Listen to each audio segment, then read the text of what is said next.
What happens to your body when you quit sugar for 14 days? Here's something that surprises most people. The majority of those who attempt to eliminate sugar from their diet don't make it past day 3 or 4. And that's not a coincidence. That precise window, right before the body begins to genuinely recover, is the point where the brain's reward system hits its absolute lowest point. People feel terrible, assume it's only going to get worse, and they give up. But what they don't realize is that they're standing at the edge of the hardest part, just 1 or 2 days away from things becoming dramatically easier. By the end of this, you're going to know exactly what's happening in your body at each stage of this 14-day journey, and more importantly, how to get through the hard part without falling apart. But first, let's talk about why sugar is so damaging in the first place. Because understanding the destruction it causes is what gives you the motivation to push through when your body is screaming at you to quit. One of the most underappreciated mechanisms of sugar damage is something called glycation. This is when sugar molecules bind to the proteins circulating in your blood and lining your artery walls. Once that happens, those proteins become stiff, dysfunctional, and damaged. Your arteries start to lose their elasticity. Your tissues begin to deteriorate in ways that are slow and silent, until they're not. And it doesn't stop there. Sugar also wreaks havoc on the nerve endings in your feet, a condition known as peripheral neuropathy. People experience tingling, numbness, and pain. And most of the time, they have no idea that years of high sugar consumption is the root cause. But the deepest damage happens at the cellular level through a process called insulin resistance. Here's what that means.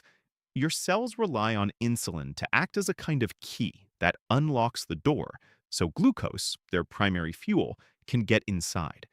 When you've been flooding your system with sugar for years, your cells stop responding to that key. They become resistant. The door won't open properly. So even if there's plenty of glucose in your bloodstream, your cells can't use it. They begin to starve.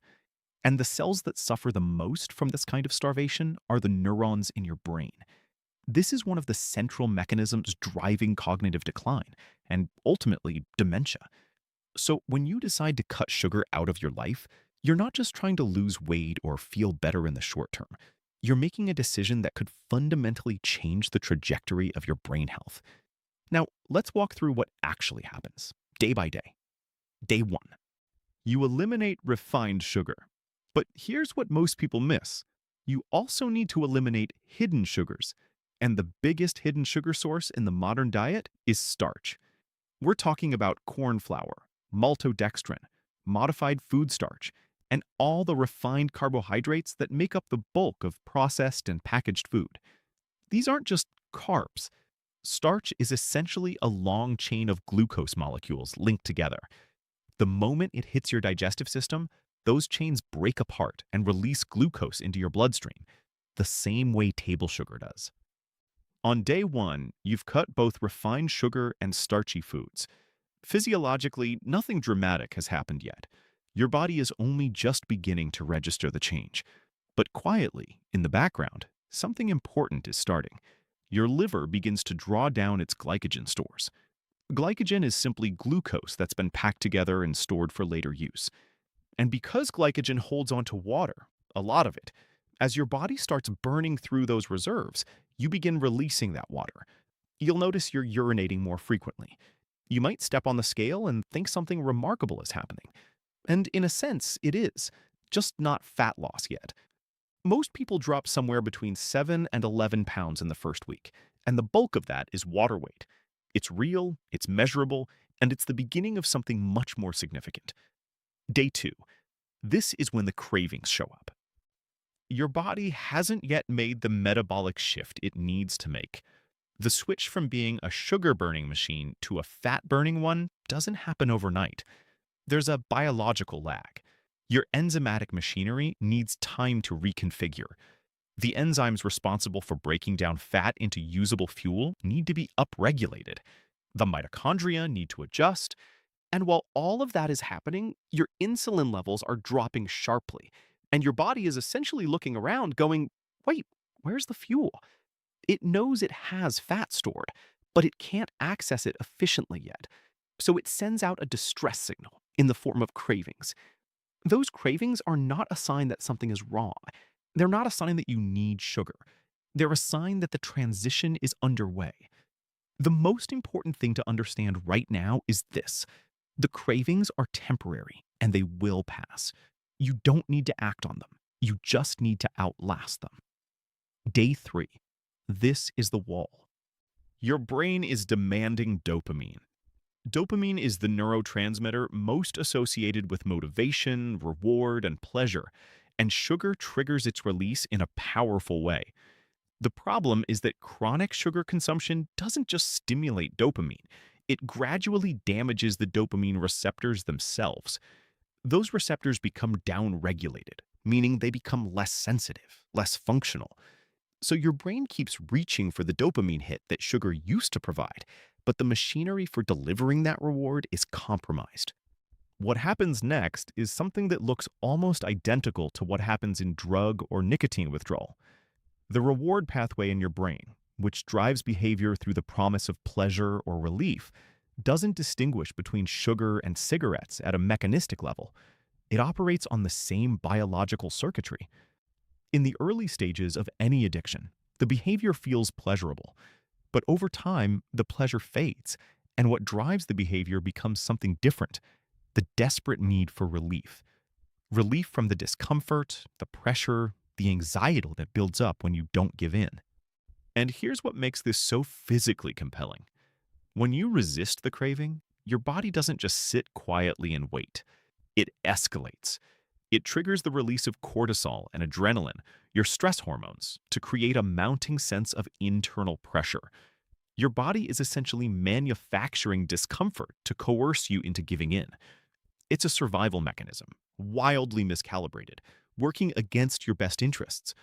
But knowing it's happening, understanding the mechanics of it, gives you power over it.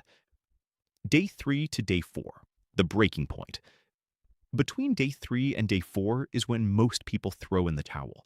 And the reason is straightforward. This is when the symptoms are at their worst. Brain fog that makes it hard to think clearly. Irritability that makes everyone around you seem unbearable. Headaches that pound from the inside. Fatigue that sits on you like a weight.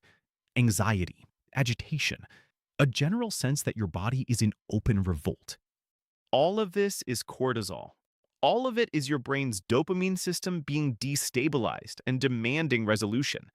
It's not a health crisis, it's a withdrawal process, just like coming off any addictive substance. And the tragedy is that most people interpret these symptoms as proof that eliminating sugar was a mistake. So they eat sugar, and within minutes, the symptoms dissipate. The cortisol drops, and they feel relief. And that relief teaches the brain sugar solved the problem. The cycle continues. The key is to go into this window with your eyes open. Know it's coming. Name it when it arrives. Stay occupied. Have a plan for what you're going to do when the pressure builds. Because if you can stay the course through day 4, you are almost through the worst of it. Days 5, 6, and 7. The shift begins. If you make it past day 4, something starts to change. The fog begins to lift. The cravings soften. The anxiety loosens its grip. This is the phase where the dopamine receptors begin to reset and upregulate, becoming more sensitive, more functional, more responsive to natural sources of reward. Your brain is rewiring itself, and the physical changes start to become undeniable. Inflammation throughout your body begins to drop. The puffiness in your face, the stiffness in your joints, the general sense of physical heaviness, it starts to ease. You'll likely notice changes on the scale as well, but now you're beginning to tap into actual fat stores, not just water. Your mood lifts noticeably. Your thinking sharpens. Focus comes more easily. Your memory feels clearer. People around you may comment on something different in your eyes, a kind of alertness that wasn't there before. To give yourself the best chance of getting through the earlier days and arriving here in good shape, there are a few nutritional tools that make a meaningful difference: B vitamins, potassium, and magnesium. These are minerals and cofactors that support your nervous system, your energy metabolism, and your stress response. Supplementing with them during the transition period can significantly reduce the intensity of the withdrawal symptoms and make the whole experience far more manageable. The brain rebuilding itself. Here's something that doesn't get talked about enough in conversations about sugar. What you're experiencing during these 14 days isn't just a dietary reset, it's neural repair. Your brain produces a compound called BDNF, brain-derived neurotrophic factor. Think of it as a kind of fertilizer for your neurons. It promotes the growth, maintenance, and repair of brain cells. And chronically elevated blood sugar suppresses BDNF. So, for every year that you've been consuming high amounts of sugar, your brain's ability to maintain and regenerate itself has been quietly undermined. When you cut sugar out, BDNF production begins to recover. Damaged neurons start to get the support they need to repair. And simultaneously, your brain begins to run on an alternative fuel source, ketones. Ketones are produced when your body breaks down fat, and they serve as an incredibly efficient energy source for neurons, including neurons that have been partially damaged by years of glucose dysregulation. Ketones can power cells that glucose can no longer reach effectively. It's not a metaphor to say that you're healing your brain. You are literally providing it with the conditions to repair itself. Days 8, 9, and 10. By now, the transition is complete. Your body is running on fat and ketones. Your hunger has stabilized dramatically. The wild swings in blood sugar that used to send you searching for a snack every 2 hours are gone. You're eating because your body genuinely needs fuel, not because a glucose crash is triggering panic signals. The inflammation continues to fall. The cognitive improvements compound. Concentration that felt elusive a week ago now feels almost effortless. You may notice that you're sleeping more deeply, that you wake up feeling more rested, that your energy is steadier throughout the day without the peaks and crashes that sugar creates. And the cravings? By day 8 or 9, they've largely vanished. Not suppressed, not white-knuckled, actually gone. Because your body is getting exactly what it needs from fat, a rich, stable, virtually inexhaustible energy source, it has no biological reason to demand sugar anymore. Days 10 through 13. Consolidation. These days are about reinforcement. Everything that started shifting in week 1 deepens and stabilizes in week 2. The weight loss becomes more visible. The cognitive clarity feels like your new baseline rather than a pleasant surprise. The inflammation markers in your body, even ones you may not have been consciously aware of, continue to normalize.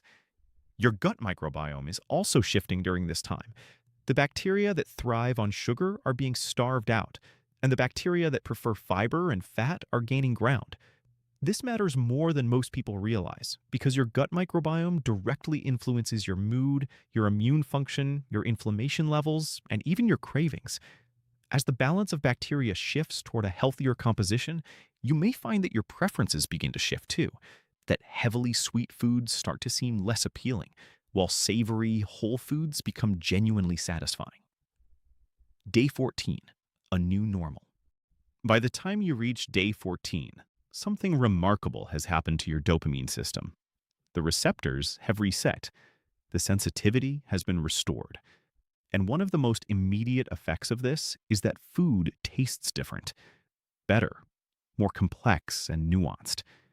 If you were to taste something as sweet as a piece of candy right now, it would likely hit you like a shock, overwhelmingly, almost uncomfortably sweet, in a way it never used to feel. That's not imagination. That's your taste receptors, no longer desensitized by constant sugar exposure, responding to sweetness at full sensitivity. Physically, the drive to eat sugar has dissolved, not through willpower, not through discipline, but through actual neurological recovery. You are not the same metabolic person you were 2 weeks ago. But here's where honesty matters. Physical changes are one thing. Habits are another. And habits, especially ones embedded in social contexts, are far more stubborn than biology. The birthday cake at your friend's party, the holiday dessert table at your family gathering. the Friday night routine that used to involve ice cream on the couch. These patterns don't disappear because your brain has reset. They've been encoded through years of repetition and social reinforcement. And when you're tired or stressed, or you feel like you've earned a reward, those patterns will surface. This is worth acknowledging now, before you need to confront it. The biology is on your side, but the environment is still something you need to actively manage. A word on artificial sweeteners. Here's something worth paying close attention to, especially if you're thinking about replacing sugar with zero-calorie alternatives. A study published in the Journal of Neurology tracked over 12,700 adults across an 8-year period and found that regular consumption of artificial sweeteners was associated with cognitive decline happening approximately 62% faster than in those who avoided them, the equivalent of aging your brain by more than a year and a half beyond what's typical. 1.5 extra years of brain aging, just from the sweeteners that were supposed to be the safer choice. The direction this points in isn't toward finding a better substitute for sweet. It's toward reorienting your palate towards savory altogether. This is actually one of the deeper gifts of cutting sugar. Your taste preferences genuinely shift over time. Foods that once seemed bland begin to reveal complexity and depth. Your relationship with food fundamentally changes, and not just through discipline, through biology. Making this last. One of the most common questions people ask once they've made it through 2 weeks is, what now? Can I go back to eating normally? And the honest answer is that what you were eating before wasn't a normal diet by any meaningful biological standard. Humans evolved over hundreds of thousands of years in environments where sugar was scarce and seasonal. The concentrated, constant sugar exposure of the modern diet is an extraordinarily recent development, and our bodies have never adapted to handle it well. Going back means going back to the starting point. The cravings return. The insulin resistance builds back up. The inflammation creeps in again. The cognitive fog returns. So the real question isn't how to eventually return to your old habits. It's how to make your new habits sustainable. And the most powerful tool for that isn't willpower. It's your environment. Willpower is a finite resource. It depletes when you're tired, stressed, emotional, or hungry, which is exactly when sugar cravings tend to strike hardest. Relying on willpower to protect you in those moments is a strategy that will eventually fail. But your environment can do the work that willpower can't. Start by clearing your kitchen. Pantry, refrigerator, freezer. Go through everything and remove the foods that don't serve your health. Throw them out or give them away. This isn't a dramatic gesture. It's a practical one. When you're exhausted at 10 o'clock at night and your resolve is low, the most powerful thing working in your favor is the absence of options. If there's no junk food in the house, you can't eat it. Decision made. No willpower required. Then restock with foods that work for you. Real foods. Vegetables, proteins, healthy fats, nuts, eggs, full-fat dairy, fermented foods. Learn to read ingredient labels, because many products that advertise zero sugar are loaded with refined starches that hit your bloodstream just as hard. The goal isn't to find loopholes. It's to build a food environment that makes the healthy choice the default choice. Replacing the cravings, not just suppressing them. One more thing that makes a real practical difference, especially if you have children or teenagers in the house, don't just eliminate the foods people love. Replace them with better versions. Pizza, ice cream, cookies, cake. There are genuinely delicious versions of all of these things that don't spike insulin, don't feed sugar cravings, and don't send the reward system into overdrive. When you give people a satisfying alternative instead of just taking away something they enjoy, compliance skyrockets. Deprivation breeds resentment. Substitution creates buy-in. Creating keto or low-sugar versions of the foods your household loves is one of the most effective strategies for making this a way of life rather than a temporary experiment. It changes the framing from "I can't have that" to "I have something just as good." That shift in perception matters enormously, especially over the long haul. One more tool: timing your eating. Beyond what you eat, When you eat profoundly influences how your body handles insulin, fat burning, and metabolic recovery. Intermittent fasting, structuring your meals within a defined window and allowing your body extended periods without food, amplifies nearly every benefit you've already earned over these 14 days. It gives your insulin levels more time to stay low between meals, which accelerates fat burning and cellular repair. It supports autophagy, the process by which your cells clean out damaged components and regenerate. And it extends the period each day during which your brain runs on ketones rather than glucose. If you're serious about making this transformation permanent and as powerful as possible, learning how to implement intermittent fasting correctly is the next logical step. Get the details right, because doing it poorly can undermine the benefits. But done well, it takes everything you've built over these 14 days and makes it exponentially more lasting. You've already done the hardest part.